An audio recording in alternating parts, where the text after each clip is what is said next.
All India institute of medical science 2025 வரைக்கும் 20 எய்ம்ஸ் 20 இடத்துல all India institute of medical science நடக்குது. So 2257 seats வந்து every year UG MBBS படிக்கிறதுக்கு கவுன்சிலிங்கில் சீட்டு கொடுக்குறாங்க. பட் இந்த வருஷம் 2026 ரேவரி எய்ம்ஸ் ரேவரி தட் இஸ் ஹரியானா மாநிலத்தில் இன்னொரு எய்ம்ஸ்க்கு 50 சீட்ஸ் அலோகேட் பண்ணியிருக்காங்க. ஸோ 2257 ப்ளஸ் ஒரு 50 இதையும் நம்ம ஆட் பண்ணிக்கணும்.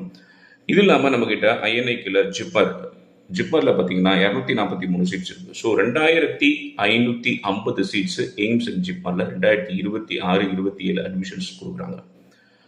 20 எய்ம்ஸ் ப்ளஸ் 21 இந்த வருஷத்துலேருந்து. இன்னும் 3 எய்ம்ஸ் வந்து பார்த்தீங்க அப்படின்னா கன்ஸ்ட்ரக்ஷனில் இருக்குது. எய்ம்ஸ் மணிப்பூர் மாநிலத்தில் ஒரு எய்ம்ஸ் தார்பங்கா பீகாரில் ஆல்ரெடி ஒரு எய்ம்ஸ் இருக்குது. பட் திரும்பவும் இன்னொரு எய்ம்ஸ் தார்பங்கா பீகாரில் இன்னொரு எய்ம்ஸ் வரப்போகுது. தென் எய்ம்ஸ் அவந்திபுரா ஜம்மு அண்ட் காஷ்மீரில் all India institute of medical science Awantipora அப்படிங்கிற டிஸ்ட்ரிக்டில் எய்ம்ஸ் கொண்டு வர போகிறாங்க. ஸோ 24 மொத்தம் 3 எய்ம்ஸ் வந்து இப்போ அண்டர் கன்ஸ்ட்ரக்ஷனில் இருக்குது. எய்ம்ஸ் ரேவரியுமே அண்டர் கன்ஸ்ட்ரக்ஷனில் தான் இருக்குது. ஆனால் இந்த வருஷம் 50 சீட்ஸை அலோகேட் பண்ணிட்டாங்க. ஸோ 21 ப்ளஸ் 3 24 இன்னும் 2 எய்ம்ஸு கொண்டு வரதா இருந்தாங்க. தட் இஸ் எய்ம்ஸ் கேரளாலையும் எய்ம்ஸ் கர்நாடகாலையும் கொண்டு வரதா இருந்தாங்க. பட் இப்போதைக்கு அதை போஸ்ட்போன் பண்ணி வச்சுருக்காங்க. அதை இன்னும் பெருசாக அனௌன்ஸ் பண்ணலை. ஸோ 26 எய்ம்ஸ் வந்து ஆன் பேப்பர் நமக்கு இருக்குது. இதில் ஆல்ரெடி 20 ஃபங்க்ஷன் ஆகிட்டு இருக்கு. 21 இந்த வருஷத்துலேருந்து எம்பிபிஎஸ் சீட்ஸு கொடுத்து ஃபங்க்ஷன் ஆக போகுது. இன்னும் 3 AIIMS under the construction. All India institute of medical science ரொம்ப முக்கியம். இன்ஸ்டியூட் ஆஃப் நேஷனல் இம்பார்ட்டன்ஸ் அப்படிங்கிற ஆக்டுக்கு கீழே இந்த எய்ம்ஸும் ஜிப்மரும் வருது.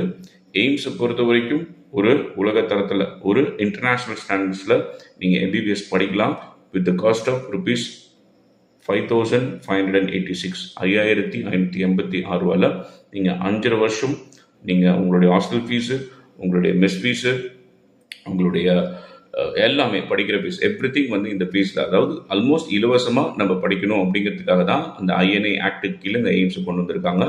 ஸோ ஸ்டூடெண்ட்ஸ் ப்ளீஸ் பேரண்ட்ஸ் 2 பேருமே இதை புரிஞ்சுக்கிட்டு நம்ம மெயினாக ஃபர்ஸ்ட் ஆஃப் ஆல் நம்ம நீட் ப்ரிப்பேர் பண்ணுறோம் அப்படின்னா எம்பிபிஎஸ் போகணும் அப்படின்னா எய்ம்ஸை நம்மளுடைய ஃபஸ்ட்டு எய்மாக நம்ம வச்சுக்கணும். எய்ம்ஸ் ஜிப்மர் ரெண்டுமே ரொம்ப முக்கியமான இன்ஸ்டியூட்ஸ் இந்தியாவில் இன்ஸ்டியூட் ஆஃப் நேஷனல் இம்பார்ட்டன்ஸ் கீழே வருது.